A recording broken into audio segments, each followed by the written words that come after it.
Hello everybody, this is Sarah Scott and I'm here with Leonard Muellner. Thank you for joining us, Lenny. And we're having a look at some of the forum discussions and some of the comments and questions that are coming up. And the first one we've been looking at is related to the use of epithets. The specific example here is the use of an epithet of Hera, meaning ox vision or ox-eyed, or with the eyes of an ox. And that epithet is also shared with one of the other characters in the Iliad, Clymene. Clymene. Yep. And there is also another person of that name who is a handmaiden of Hera.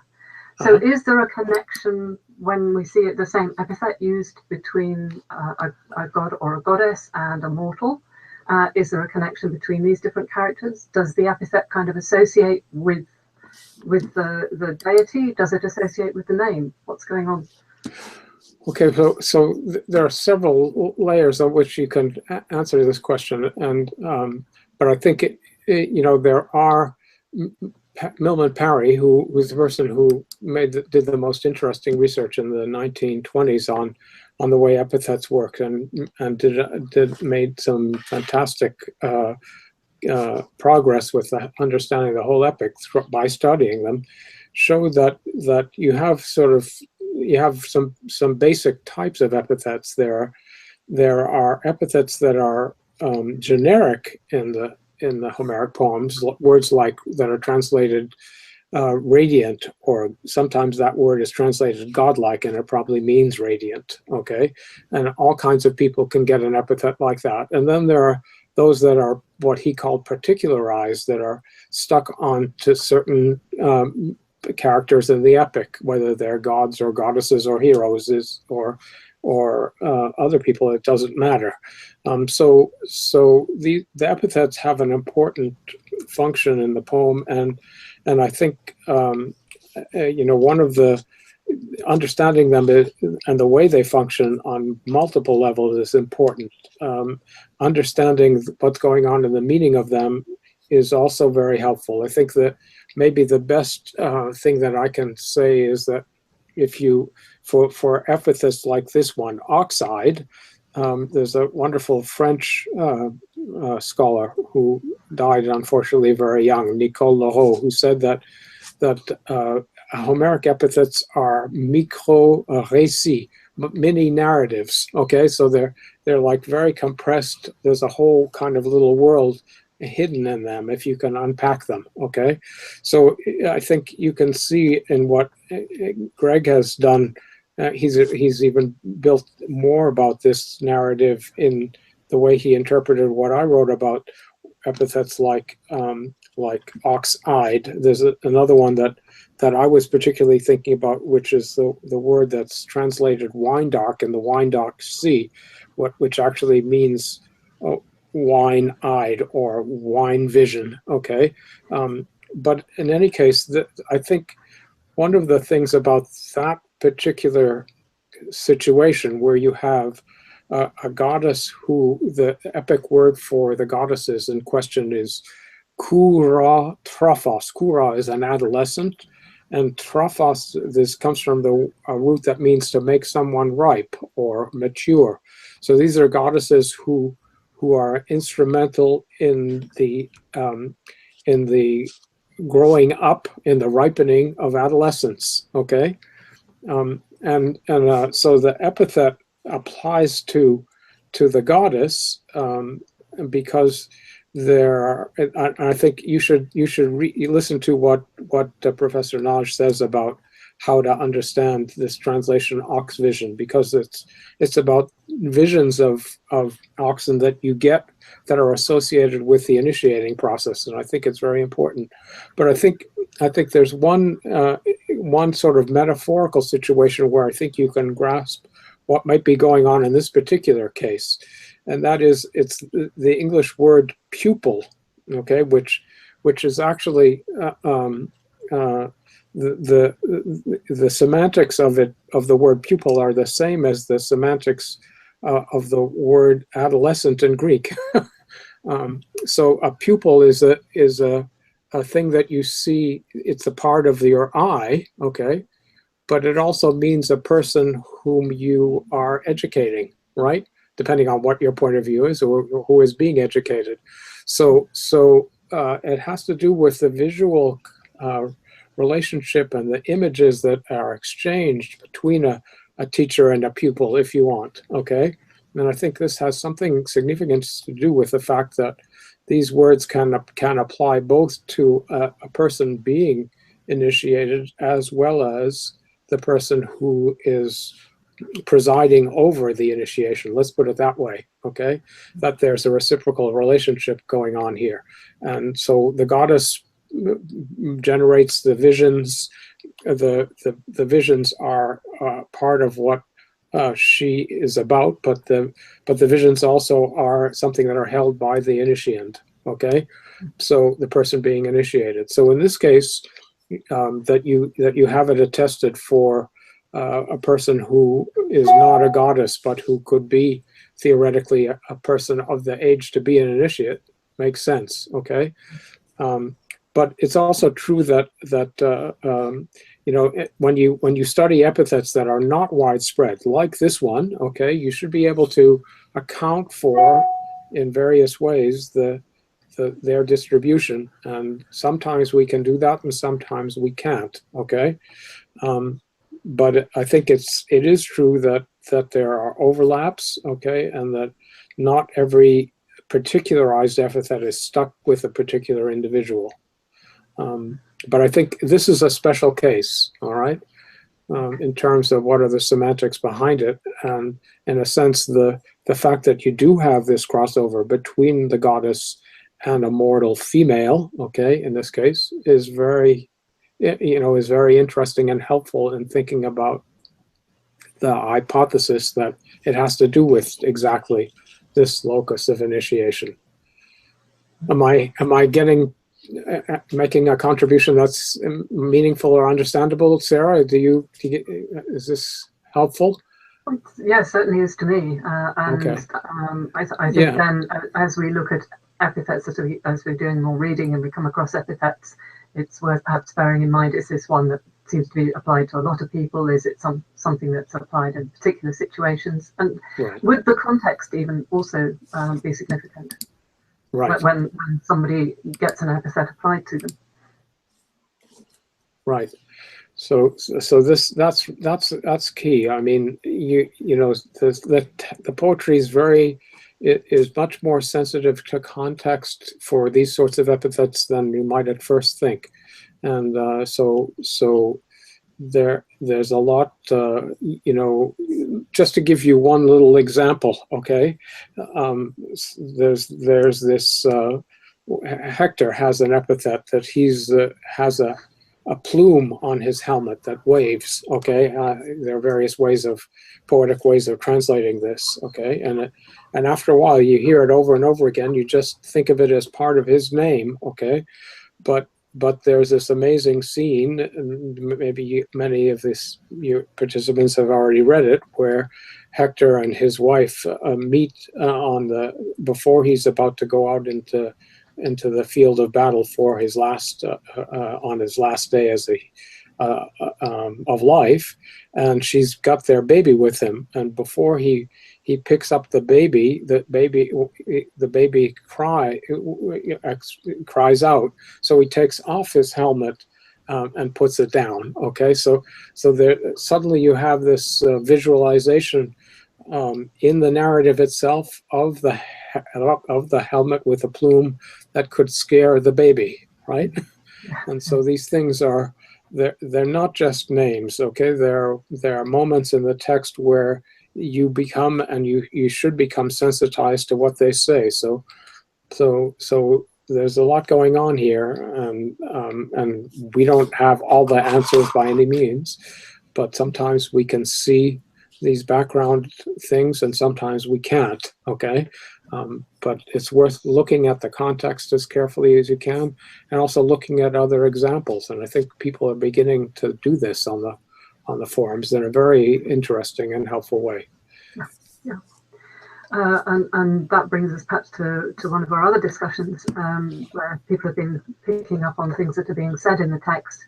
They're trying to think about them in a wider context, but then also bringing it back to the text. Okay. And that's talking about scavengers, dogs and birds. Right. And does that relate to burial rituals? Is it important? What happens? Why are they referred to in the ways they are? Right. So, I mean, there's in the 60s when I was a graduate student, there was a book by a German scholar named Manfred Faust, who studied all the examples of dogs worked on exclusively the dogs in the epic, right? Looked at all the examples and tried to understand how they function. And I mean, I think, we think of dogs as pets, as animals that have an enduring relationship with a human being that features things like unconditional affection and mutual protection and nurturing and stuff like that. That's not the way dogs are portrayed in the Iliad and the Odyssey, right?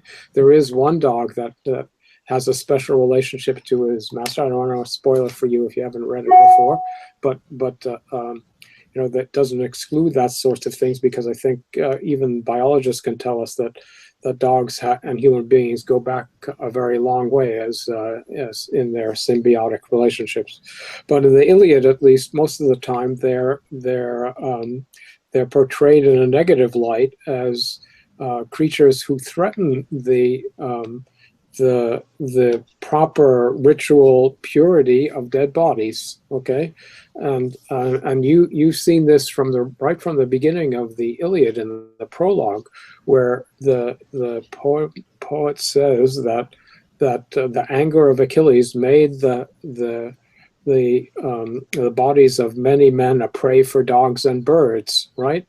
And there are lots of references to this notion of leaving a dead body out for exposing a dead body to be devoured by dogs and birds. But it's very important to realize, I think, that it never actually happens. Okay, and it's important to think of it as a taboo. I think this is what that proves, but also as something that people threaten each other with and entertain as a thing that they will do. And Achilles says he even says he'd like to eat Hector's body raw himself, as though he were a dog, right? Mm-hmm. At one point in the poem. I don't want to. This isn't a spoiler effect, but he certainly doesn't do that either, right? So just as for example, Achilles tries to, maybe I don't want to spoil things either, but he makes a determined effort to mess up the physical body of Hector. That won't happen either, okay? So it's a very interesting sort of situation where you can speak about and talk about carrying out taboo behavior, but you never actually do it. Okay, and I think that we're not used to that sort of thing. Okay, either it's taboo or it isn't, right? And people who say they're going to do taboo things, for us that's almost as bad, or it's somehow the equivalent of doing them, right? Or even trying to. But I don't think I think you have to think about this in a slightly different way.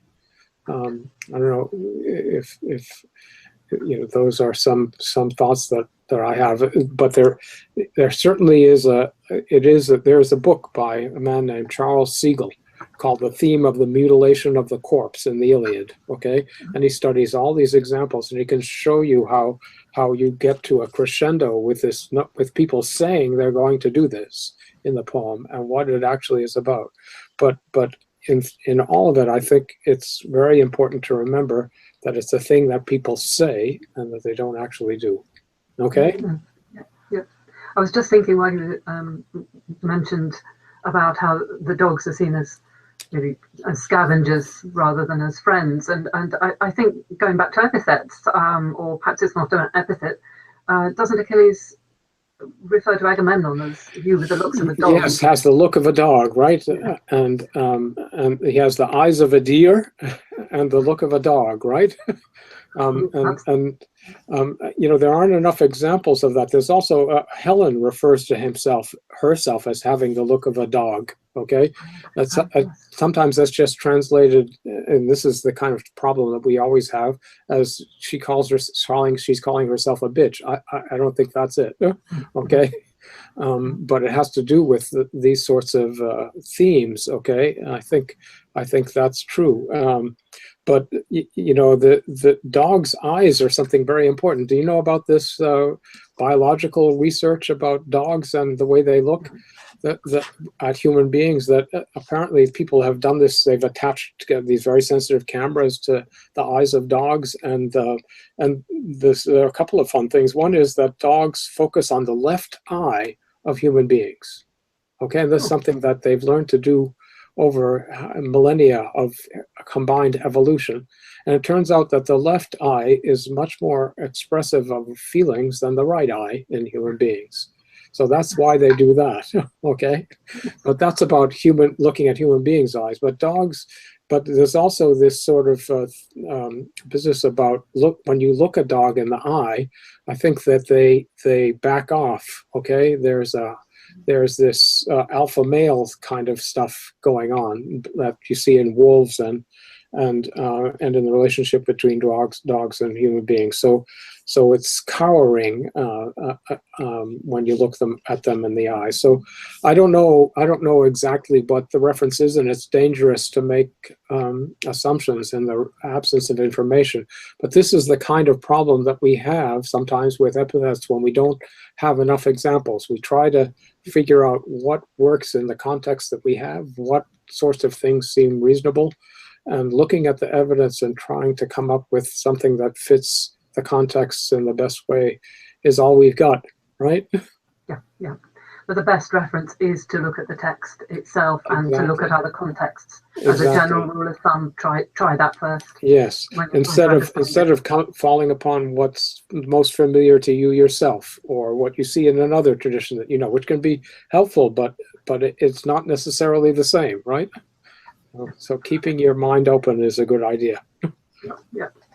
And just very quickly, to refer to one of the other threads, which is about the character of Thersites and his speech. And there's so much to say about that, and our participants have been looking carefully at the speech and again at the context. But I just wondered if you had anything that you might want to add there. There is something, a couple of things I wanted to say. There's something important about his name, and it's Professor Nalish who I think figured this out. That is, it's related to a Greek word that the noun is tharsos, which can mean something good and something bad. It can mean boldness, or it can mean brazenness. Okay, but what Professor Nalish showed way back in the 1970s was that this is a term that's associated with a certain kind of insulting language. Okay, of the language of insult, and his discourse, and I think the people who contributed very thoughtful and very interesting things to this thread. Okay, maybe this is something that will be helpful and gives you an added perspective on just how sensitive these people are. But it looks as though this is a character who embodies a negative way of thinking about and of speaking. Okay, within the epic itself. It's sort of, he's an anti-epic personage in his language and in his physical appearance. It's the words that are used to describe him are never used everywhere else in the epic poem. Okay, so they're words that I think grate you. Okay, and there is a kind of tradition that we don't have represented by anyone else in the epic, but we do have other sorts of poetic traditions, a tradition of insulting language in Greek poetry, okay, which is very rude and obscene and stuff like that. And his physical appearance is a reflection of his language. It's you don't want to separate those things too too much. Okay, what he embodies is something that's hostile to the epic tradition in the way that he presents himself. So you notice that the content of what he says is very similar to what Achilles says, but the way he says it is not the same, right? And that embodies this thing. And one of the key lines that's said in presenting him is that both Odysseus and Achilles hated him. These are the two great heroes of the Greek epic tradition, right? You couldn't put it in a more concrete way. The fact that he is opposed to the epic is in theory, okay, it's not so simple, but in theory the language of praise, right? And what Thersites represents is the language of blame. So even though Achilles and Agamemnon are engaged in blaming each other, okay, there's a way to do it and there's a way not to do it, right? And there's a way in where the person is sticking up for themselves and speaking in an appropriate way, which is not a bunch of insults that are just meant to offend. Okay, so I think these are some thoughts that looking more at the internal resonance of the language than you can get from reading a translation. These are some of the things that are elicited by this character and what he represents. But I don't think this is different from what people have been saying. I think in a way it confirms a lot of what you all have understood without being able to look at the Greek text and think about the resonance of the terminology and the resonance of the language is important and helpful. Okay, and I hope that you can see that what at least I'm trying to do is to give you some hints about what we learn from studying it in a way that's empirical and reasonable linguistically as well. Okay. That's great.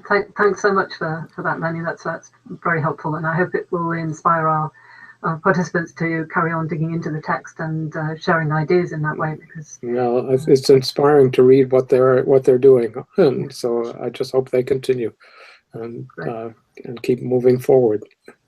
Okay. Thanks very much, Lenny. Bye. Okay.